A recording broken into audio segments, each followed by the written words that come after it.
Hello, in this video we're gonna check if there's a fingerprint sensor on ZTE Blade A72S.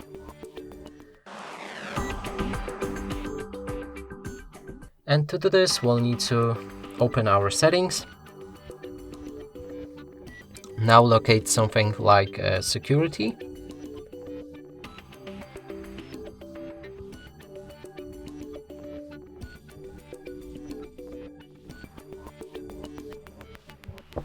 Okay. Now we can see the fingerprint and we'll need to set up a screen lock for that as well.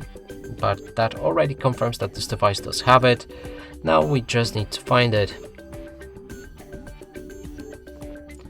Let's click on register, and the fingerprint is located right here where the power key is.